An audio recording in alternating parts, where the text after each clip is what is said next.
ఓం శ్రీరామచంద్ర పరబ్రహ్మణే నమః. ఓం నమో వశిష్ఠ విశ్వామిత్ర వ్యాస వాల్మీకి సుఖాదిభ్యః. ఓం శుక్లాం భరధరం విష్ణుం శశివర్ణం చతుర్భుజం ప్రసన్నవదనం ధ్యాయేత్ సర్వవిఘ్నోపశాంతయే. ఓం నమో బ్రహ్మాదిభ్యో బ్రహ్మ విద్యా సంప్రదాయ కర్తృభ్యో వంశ ఋషిభ్యో మహద్భ్యో నమో గురుభ్యః. ఓం శ్రీరామో రామభద్రశ్చ రామచంద్రశ్చ శాశ్వతః రాజీవలోచన శ్రీమాన్ రాజేంద్రో రఘుపుంగవః. శ్రీ యోగ వాసిష్టము నిర్వాణ ప్రకరణము ఉత్తరార్ధము. అయితే మనుజుడైనటువంటి వాడు ఆత్మజ్ఞానము చేత ఆత్మరూపత్వాన్ని పొందేటువంటి మనుజుడు సాక్షాత్తు మునియే కదా ఆగుచూ ఉన్నాడు. ఆత్మను తెలియకపోవడము చేత ఆ జ్ఞాన స్థితినే పొందుతాడు. అలా ఆ జ్ఞాన దశను పొంది పశువులుగా, వృక్షాలుగా, క్రిమికీటకాదులుగా మొదలైనటువంటి నీచమైనటువంటి ఉపాధులనే పొందుతూ ఉన్నాడు. మనుజుడైనటువంటి వాడు వ్యవహారం ఆచరిస్తూ ఉన్నప్పటికీ లేక కాష్టమౌనాన్ని అంటే సమాధి స్థితి యందు అవలంబించి ఉన్నప్పటికీ కూడా ఎలాగంటే కొయ్యలాగానే రాయిలాగానే ఈ దృశ్య సంబంధమైనటువంటి వాసనలు కోరికలు నశించిపోయినటువంటి వాడై నిర్వికారుడై ఏ మార్పులు లేనటువంటి వాడై ఉన్నట్లయితే కేవలుడై సర్వ అద్వైత శూన్యుడై ఏ విధంగా సర్వములో ఉన్నటువంటి భిన్నత్వము అనేది నశించిపోయినటువంటి వాడైతే బ్రహ్మత్వాన్ని పొందుతాడు అని చెబుతూ ఈ విధంగా శాంతమైనట్టి నిర్వికారమే అయినటువంటి ఏ మార్పులు లేనటువంటి కూటస్థ బ్రహ్మము జగత్కారణముగా నిశ్చయింపబడింది. ఇలా నిశ్చయింపబడగా సృష్టికి అనుకూలమైనటువంటి సంకల్పాత్మకమైనటువంటి చిత్తత్వం యొక్క కానీ వాటి యొక్క కార్యమైనటువంటి ఏకరూపముగాను అనేక రూపముగాను కూడా ఉన్నటువంటి సమస్త బ్రహ్మాండ రూప ప్రపంచం యొక్క దాని యొక్క అంతర్గతాలైనటువంటి పృథివీ మొదలైనటువంటి ఏ యొక్క పృథివీ, జలము, అగ్ని, వాయువు, ఆకాశము అనేటువంటి ఏ అవయవి అయితే ఉన్నదో అవయవాల యొక్క అవయవి అంటే మూలమైనటువంటిది అనుభవించేవాడు, అవయవాలు అంటే ఇంద్రియాలు. అయితే ఈ పృథివ్యాది అవయవాల యొక్క స్థితి యందు కూడా వివర్తవాదము అక్కడ ఉండేటువంటిది ఒకటైతే ఒకటిగా కనబడడం, ఒకటిగా భావించడం అనేటువంటి వివర్తవాదము తప్ప మరి యొక్క యుక్తి అనేటువంటిది ఏదైనా సరే ఉన్నదా అంటే లేదు. అంటే ఆ జ్ఞానము చేత ఏ విధంగా చీకటిలో గనక తాడును చూస్తే మనమేమనుకుంటాం, పాము అని భ్రమిస్తాం. అది మళ్ళీ ఊహలు కూడా ఉత్పన్నమవుతాయి. అది కదులుతున్నట్లు, తోక కదిలిస్తున్నట్లు, తల ఎత్తుతున్నట్లు అలా అనేక రకాల ఊహలతో మనకి ఆ యొక్క చీకటిలో తమస్సులో కనబడుతూ ఊహించుకుంటూ ఉంటాం. కానీ అప్పుడు మనం ఒక వెలుగు అనేటువంటిది తీసుకొని వచ్చి దీపపు కాంతిలో చూస్తే అప్పటిదాకా తోక తల ఆడించి కదులుతూ ఉన్నటువంటి ఆ పాము ఉన్నదా? లేదు. అక్కడ మన భ్రమ ఏ విధంగా ఉంది? అక్కడ పడిపోయి ఉన్నటువంటి ఆ తాడులో మనం పామును కల్పించుకున్నాం. అది కల్పించుకోగానే మనకేం కనపడింది? పామే కనపడింది. మనకు అక్కడ తాడు కనపడడం లేదు. ఎందుకు? ఎప్పుడైతే చీకటిగా ఉన్నదో పామే కనపడింది. ఆ చీకటి పోయిందా? ఆ విధంగా మనకి తాడుగానే కనపడింది. అలాగే ఆ జ్ఞానము చేత అంటే తత్వజ్ఞానము శాశ్వతమైనటువంటి పరతత్వాన్ని గురించి తెలుసుకునేటువంటి జ్ఞానము లేని కారణము చేత పరబ్రహ్మస్వరూపము బ్రహ్మము కూడా మనకు జగద్రూపంలోనే భాషిస్తుంది. ఎలాగా అంటే చీకట్లో తాడును చూచి పామని భ్రమించినట్లే అజ్ఞాన కారణము చేత బ్రహ్మము కూడా మనకు జగద్రూపంలోనే మనం భ్రమ కల్పించుకొని ఉంటున్నాము అని చెబుతూ, అలాగే సర్వవ్యాపకమై నిర్మలమై పరబ్రహ్మస్వరూపము ఎక్కడ ఉన్నది? ఇక్కడ ఉన్నదా? అక్కడ ఉన్నదా అంటే ఖండవమైనటువంటి వస్తువు కాదు, ఆ పరిచ్ఛిన్న వస్తువు. అందుకే సర్వము వ్యాపించి ఉన్నది. మాలిన్యరహితమే అయినటువంటి ఏ కలంకము లేని ఈ బ్రహ్మమును ఇతరమైనటువంటి పదార్థాల చేత పొందబడేటువంటి స్వభావము అనేది సంభవం అవుతుందా? ఎప్పటికీ సంభవించదు. అలాగా ఆ పొందబడేటువంటి స్వభావం అసంభవమే అవడము చేత స్వభావాన్ని గురించినటువంటి వచనము ఇక్కడ యుక్తము అనేటువంటిది అవుతుందా? ఎప్పటికీ యుక్తము కానేరదు. ఎక్కడ? బ్రహ్మమునందు యుక్తము కానేరదు. అంటే ప్రకాశ్యమగు జగత్తు మిథ్య అయినట్లుగా మనకి ఈ జగత్తంతా కనబడుతుంది స్థావర జంగమ రూపంలో. చతుర్విధ అండజ, స్వేదజ, జరాయుజ, ఉద్భిజ అనేటువంటి 4 రకాలైనటువంటి చతుర్విధ ప్రాణులు కూడా, భూతకోటి సమస్త శరీర ఉపాధులు కూడా వచ్చిపోయేటువంటిది ఏదైతే ఉన్నదో అదే జగత్తు. అది ఎలా ఉంది? ఊనుకొని ఉన్నది, సత్యముగా కనబడుతూ ఉన్నది. మనకి జగత్తు అనేటువంటిది మనం ఈ శరీరంతో కూడి ఉన్నప్పుడు ఇది కూడా జగత్తులోని భాగమే. అనేక శరీరాల ఉపాధుల యొక్క రాకపోకలతో ఉన్నటువంటిది ఏదైతే ఉన్నదో కనబడేటువంటిది అదే జగత్తు. అయితే ఈ జగత్తు కనబడటం లేదా? కనబడుతుంది. కనబడినప్పటికీ కూడా అది మిథ్యయే, అది అబద్ధమే. ఎలాగంటే ప్రకాశమైనటువంటి చైతన్యమును మిథ్య అని నాస్తికుడు అంటాడు కదా. ఏ విధంగా? ఇప్పుడు నాస్తికుడు ఉన్నాడు, వాడు దైవాన్ని గురించి నమ్మడు, స్వయంగా ఉండేటువంటి ఆ పరమాత్మ వస్తువుని గురించి వాడు నమ్మడు. ప్రతిదీ కూడా ఈ జగత్తు యొక్క ఉత్పత్తి స్త్రీ పురుషుల యొక్క కలయిక ద్వారానే ఈ శరీరాలు ఉత్పన్నమవుతున్నవి అనే నమ్ముతాడు. అటువంటి నాస్తికుడు అంటే శూన్యవాది.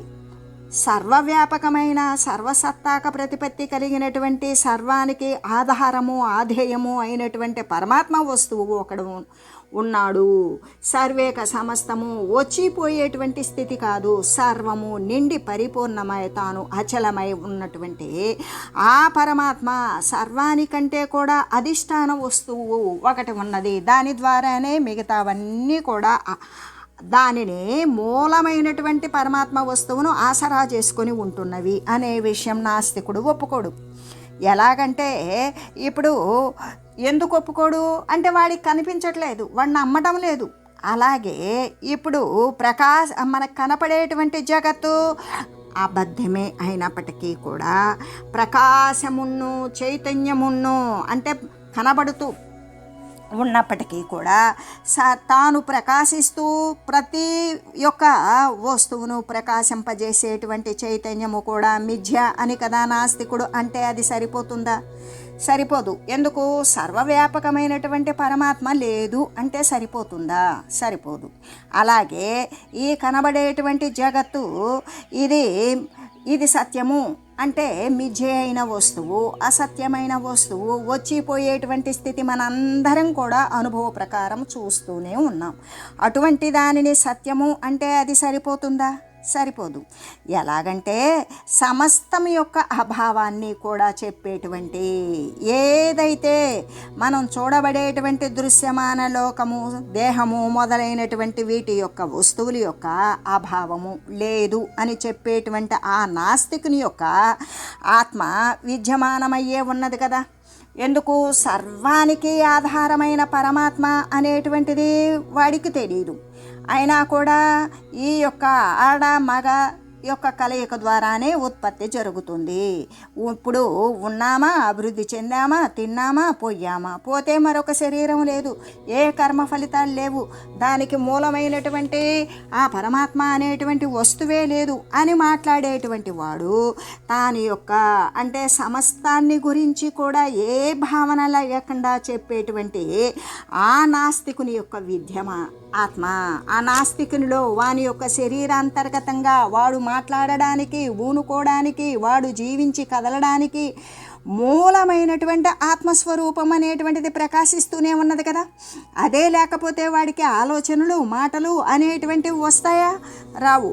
కాబట్టి ఇక్కడ గ్రహించేటువంటిది గ్రహించబడేటువంటి దృష్టి అంటే ఏ వస్తువునైతే మనం గ్రహిస్తున్నామో, ఏ గ్రహించేటువంటి దృష్టి ఏదైతే ఉన్నదో, అంటే గ్రాహక దృష్టి అసంభవము అని కనుక నాస్తికుడు అన్నట్లయితే, దానిని అనుసరించి సర్వ నిషేధాలకు కూడా అవధీభూతమైనటువంటి, అంటే వాని ఆత్మకు ఒకంత కలదు అనే కదా అతడు కూడా ఒప్పుకొనవలసి ఉంటుంది. అదే బ్రహ్మము అని చెబుతూ శమమల మహార్య మార్యజూష్టం శివమజమాక్షయమాసితం సమం ఎత్తు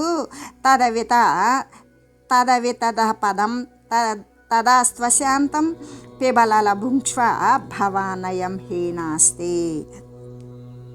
ఓ రామా, బ్రహ్మజ్ఞానుల చేత సేవింపబడేటువంటిది ఇతరుల చేత అపహరింపడానికి అసఖ్యమైనది.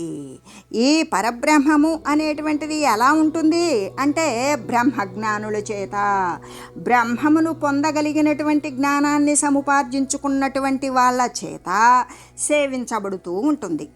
ఇతరుల చేత అది దొంగిలించడానికి అసఖ్యమై ఉంటుంది. ఆ జ్ఞానం అది శాంతమై ఉంటుంది, కలంకరహితమై ఉంటుంది, అది పుట్టనిది అయి ఉంటుంది, సర్వేక సమస్త మరి భూత భవిష్యత్ వర్తమాన కాలాల యందు కూడా సమస్థితిలోనే ఉంటుంది, అది నశింపులేనిదియే అయి ఉంటుంది.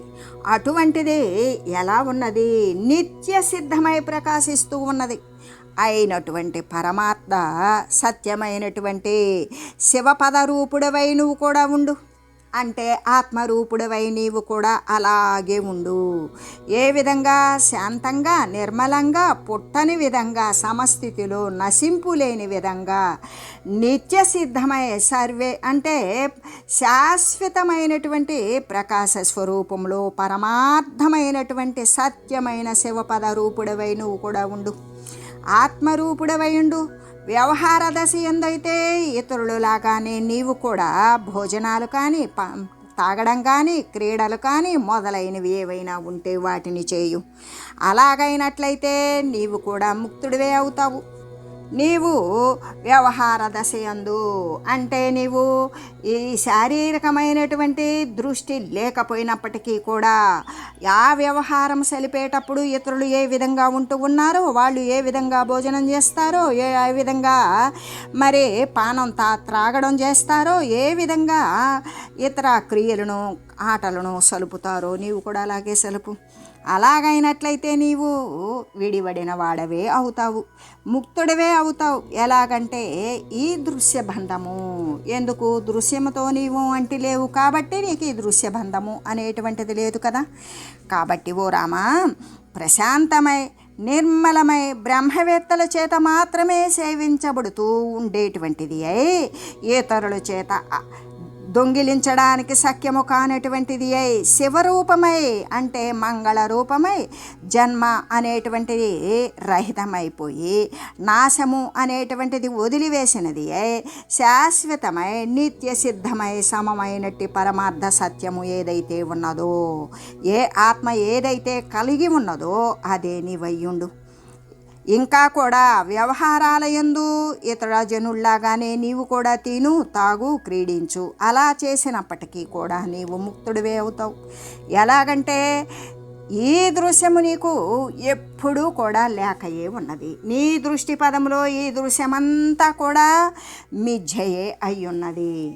వ్యవహారే యథా ప్రాప్త లోకచర్యానువర్తనం స్వరూపేతు సదా స్థైర్యం రామా యాత్రోపదిశ్యతే.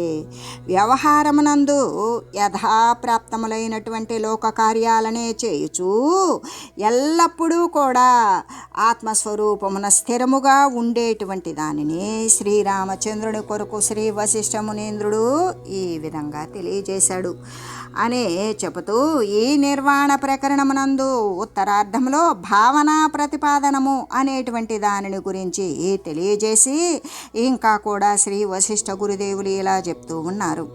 అహంతైవ పరా విద్యా నిర్వాణ పదరోధిని త్వయైవ విష్యతే మూఢైస్తదిత్యున్మత్త చేష్టితం. ఓ రామచంద్ర, అహంభావమే సమస్త కార్యాలకు కూడా అవిద్యకు కూడా మూలభూతమై ఉన్నది. అందుకే అది మోక్ష పదాన్ని నిరోధిస్తూ ఉన్నది. కాబట్టి దాని చేత ఎవరైతే ముక్తిని వెతుకుతారో అటువంటి మూడుల యొక్క ప్రయత్నము ఉన్మత్తుని క్రియ అవుతూ ఉన్నది కదా. రామ, అహంభావము, నేను అనేటువంటి దేహాత్మ భావముతో ఉన్నటువంటి వాడు సమస్త కార్యాలను అంతేకాదు అజ్ఞానానికి కూడా మూలభూతమై ఉంటుంది ఆ అహంభావమే. ఆ అహంభావంతో కూడి ఉన్నటువంటి వాడు ఎంత ప్రయత్నిస్తూ ఉన్న మోక్ష పదాన్ని అహంభావమే నిరోధిస్తూ ఉంటుంది. కాబట్టి దాని చేత ఎవరైతే ముక్తిని వెతుకుతారో, ఏది ఈ దేహాన్ని పట్టుకొని ప్రాపంచిక సంబంధమైనటువంటి వస్తువులను పట్టుకొని నేను నాది అని ఉంచుకొని ఆ భావనతోనే ముక్తితత్వాన్ని ఎవరైతే వెతుకుతారో అటువంటి వారు నిజంగా మూఢులే. అటువంటి మూఢుల యొక్క ప్రయత్నం ఏ విధంగా అంటే ఉన్మత్తుని యొక్క క్రియే అవుతూ ఉన్నది కదా అని చెబుతూ, ఎలాగంటే అహంభావమే కదా మహా అవిద్య, అదియే నిర్వాణ పదానికి అంటే మోక్ష పదానికి కూడా అడ్డు. అటువంటి అహంభావనతోటి మూఢులు ఈ మోక్ష పదాన్ని వెతకటం, నిర్వాణ పదాన్ని పొందాలి అని ప్రయత్నం చేయటం అనేటువంటిది పిచ్చివాని చేష్టే అవుతూ ఉన్నది అని చెబుతూ, అజ్ఞానము చేత ఉత్పన్నమైనటువంటి ఈ అహంభావమే అసలు ఈ అహంభావము అనేటువంటిది కేవలము అజ్ఞానము చేత మాత్రమే ఉత్పన్నమవుతూ ఉంటుంది. ఈ అజ్ఞానము చేతనే ఉత్పన్నమైనటువంటి ఈ అహంభావమే మళ్ళీ కూడా ఆ జ్ఞానానికి నిదర్శనమై ఉన్నది. ఎలాగంటే శాంతుడైనటువంటి జ్ఞానికి అహం మమ అంటే నేను నాది అనేటువంటి అభిమానం ఉండనే ఉండదు. అదే అహంభావంతో ఉన్నటువంటి వానికి అజ్ఞానము నిండి ఉంటుంది. జ్ఞానికి నేను నాది అహం మమత్వాదులు అనేటువంటివి ఎప్పటికీ అభిమానం ఉండదు. అహంతామలముసృజ్య నిర్వాణ కమివామల సదేహమసదేహం వాగ్నస్తిష్టతే గతజ్వర. ఈ అహంభావాన్ని, ఈ అహంభావము ఎటువంటిది? మలినమైనటువంటిది. ఈ అహంభావము అనేటువంటి మాలిన్యాన్ని పూర్ణంగా ఆశాంతం వదిలివేయాలి. అలా వదిలివేసి ఆకాశములాగానే నిర్మలుడువై మోక్షరూపుడై ప్రకాశించేటువంటి జ్ఞాని దేహముతో కూడి ఉన్నప్పటికీ లేదా దేహము వదిలిపెట్టినటువంటి వాడే అయినప్పటికీ కూడా వాడు ఎల్లవేళలా కూడా సంతాపవర్జితుడయ్యే వెలయుచూ ఉంటాడు. ఏ ఇబ్బందులు లేకుండా, ఏ కష్టాలు ప్రమాదాలు లేకుండా, ఎటువంటి సంతాపాలు కూడా లేకుండా అలా ప్రకాశిస్తూ ఉంటాడు అని చెబుతూ, అహంభావము అనేటువంటిది జ్ఞాని అయినటువంటి వాడు అహంభావాన్ని పూర్తిగా వదిలివేస్తాడు. అలా వదిలేసినటువంటి వాడు ఎలా ఉంటాడంటే నిర్వాణ రూపుడై ఆకాశములాగానే, ఆకాశం ఏ ధూళి దుమ్ముతో కానీ దాని నుండి ఉత్పన్నమైనటువంటి మిగిలిన 4 భూతాలతో కానీ ఎలా అంటకుండా నిర్లేపంగా ఉంటుందో అలాగే నిర్వాణ రూపుడైనటువంటి జ్ఞాని అహంభావాన్ని పూర్తి స్థాయిలో వదిలివేసినటువంటి వాడే ఆకాశములాగానే నిర్మలుడై దేహముతో ఉన్నప్పటికీ, దేహం వదిలివేసినప్పటికీ కూడా సదా సంతాపరహితుడయ్యే వెలయుచూ ఉంటాడు అనే చెబుతూ, అహంభావరహితుడైనటువంటి జ్ఞాని శోభించేటువంటి విధమునందు ఏ విధంగా అహంభావము నశించినటువంటి జ్ఞాని, ఆ జ్ఞాని ఎలా ప్రకాశిస్తాడు అంటే ఆ ప్రకాశించేటువంటి విధమునందు శరత్కాలాకాశము కానీ, శాంత సముద్రం కానీ, పూర్ణచంద్రుని మధ్య భాగం కానీ ఏమాత్రము శోభించనేరవు. అంటే అవి కూడా జ్ఞాని యొక్క ప్రకాశం ముందు అవి కూడా చిన్నబోతాయి. ఏంటవి? శరత్కాలాకాశము, శరత్ ఋతువులో వెన్నెల చక్కగా మరి ప్రకాశవంతంగా ఉంటుంది. అంటే జ్ఞాని యొక్క శోభ ముందు అది కూడా చాలదు. శాంత సముద్రము కానీ సముద్రము యొక్క మధ్య భాగంలో చాలా శాంతంగా నిలకడగా ఉంటుంది. అటువంటిది కూడా మరి ఈ యొక్క జ్ఞాని యొక్క శోభ ముందు సరిపోదు. అంతేకాదు పూర్ణచంద్రుని మధ్య భాగము కానీ పూర్ణచంద్రుని మధ్యలో తెల్లగా అచ్చంగా పిండారబోసినట్లు ఉండేటువంటి ఆ ప్రకాశం అనేటువంటిది జ్ఞాని యొక్క శోభ ముందు, అహంభావాన్ని వదిలివేసినటువంటి జ్ఞాని యొక్క శోభ ముందు ఇవేవి కూడా సమానం కావు అని చెబుతూ చిత్రసంగర యుద్ధస్య సైన్యస్యాక్షుబ్ధతా యథా తథైవ సమతాజ్ఞస్య వ్యవహారవతోపి చ. అంటే చిత్రమందు చిత్రింపబడిన బొమ్మలో వేయబడినటువంటి యుద్ధమనందల సైన్యం ఎట్లు సంక్షోభవర్జితమై ఉంటారు. ఇప్పుడు ఒక బొమ్మ వేశారు, ఆ బొమ్మలో ఉన్నటువంటి చిత్రాలు ఏమిటి అంటే యుద్ధం చేస్తున్నట్లుగా ఉన్నారు. యుద్ధంలో ఉన్నటువంటి సైన్యం ఏ విధంగా ఉంటుందో బారులు తీరి ఆయుధాలు అస్త్రాలు శస్త్రాలు చేపట్టి ఎలా ఉంటారో యుద్ధం చేయడానికి సిద్ధమై ఉన్నట్లు అటువంటి చిత్రం అనేటువంటిది వేయబడింది. కానీ అలా ఆ సైన్యమైతే సంక్షోభం అనేటువంటిది జరుగుతుందా? ఒకరితో ఒకరు కొట్టుకోవడం కానీ మరి అవయవాలు తెగిపడడం కానీ కదలికలు కానీ ఇవేమన్నా ఉంటాయా? అసలు అక్కడ ఏ బాధలు భయాలు అనేటువంటివి ఉండవు. ఎందుకు? అది నిజమైనటువంటి యుద్ధ సైన్యం కాదు, బొమ్మలో చిత్రించబడినటువంటి యుద్ధ సైన్యం. దానికి బాధ ఏముంటుంది? అలా బాధ వదిలేసినట్లుగానే అలాగే వ్యవహార నిమగ్నుడే అయ్యున్నప్పటికీ కూడా జ్ఞాని అయిన వాడు అంటే తన యొక్క శారీరక కుటుంబక పరిసరాలలో ఉన్నటువంటి వ్యవహార స్థితిలో ఉన్నప్పటికీ కూడా ఆ క్రియలను ఆచరిస్తూ ఉన్నప్పటికీ కూడా జ్ఞాని అయిన వాడు ఎలా ఉంటాడు అంటే సదా సమత్వంతో కూడి ఉంటాడు. ఎల్లప్పుడూ కూడా ఆ సమస్థితి సర్వవ్యాపకమైనటువంటి పరమాత్మ యందు నుండి విడివడకుండా దానిని అంటి ఉంటాడు. అటువంటి సమత్వముతో హెచ్చుతగ్గులు కలిగినటువంటి వ్యత్యాసము నశించిపోయినటువంటి సమత్వంతో కూడి ఉంటాడు జ్ఞాని, ఎన్ని వ్యవహారాలు సలుపుచూ ఉన్నప్పటికీ కూడా అని చెబుతూ, ఎలాగంటే ఇప్పుడు బొమ్మలో వేయబడినటువంటి యుద్ధమందలి సైన్యానికి ఏ క్షోభ కూడా ఎలా ఉండదో అలాగే వ్యవహారవంతుడే అయ్యున్నప్పటికీ కూడా జ్ఞానికి ఏ బాధ ఏ క్షోభ లేకుండా సదా అంటే సర్వకాలాల యందు కూడా సమత్వంతోనే వర్తిస్తూ ఉంటాడు అని తెలియజేస్తూ, అంతేకాదు నిర్వాణ రూపమైనటువంటి ఆత్మతో ఏకత్వాన్ని పొంది, నిర్వాణ రూపము అంటే ఏ మోక్షతత్వం అయితే ఉన్నదో ఆ రూపమైనటువంటిదే కదా ఆత్మ. ఆ ఆత్మతో ఏకత్వాన్ని పొంది ఉండడం చేత దగ్ధరజ్జువులాగానే ఇప్పుడు ఒక తాడు ఉన్నది, ఆ తాడు అలాగే ఉన్నది కానీ అది దహించబడినప్పుడు దాన్ని ఎవరూ తొక్కలేదు కదిలించలేదు, కానీ దాని ఆకారం తాడులాగానే కనబడుతూ ఉన్నది. దాన్ని పట్టుకున్నప్పుడు మాత్రమే నుసినుసిగా బూడిదైపోతుంది. అలాగే ఇక్కడ నిర్వాణ రూపమైనటువంటి ఆత్మతో ఏకత్వాన్ని పొంది ఉండడం చేత కాలిపోయినటువంటి తాడులాగానే బాధితమైపోయింది. ఆ విధంగా అవడం చేత తరంగాలు గనక సముద్ర జలం కంటే ఇతరం కాదు కదా. అంటే జలం పైన వచ్చేటువంటి తరంగాలు జలము కంటే వేరా కాదు. అయినట్లుగానే జ్ఞాని యొక్క వాసన కూడా ఆత్మ కంటే వేరుగాకుండా ఉంటుంది. ఇక జ్ఞానికి ఉన్నటువంటి సంస్కారాలు కోరికలు వాసనలు ఏది ఉన్నా ఏ సర్వాత్మస్వరూపమైన పరమాత్మస్వరూపం ఉన్నదో దానికంటే వేరుగాకుండా ఉంటుంది. కాబట్టి అది ఇంకా వాసన అనేటువంటిది కానే కాదు.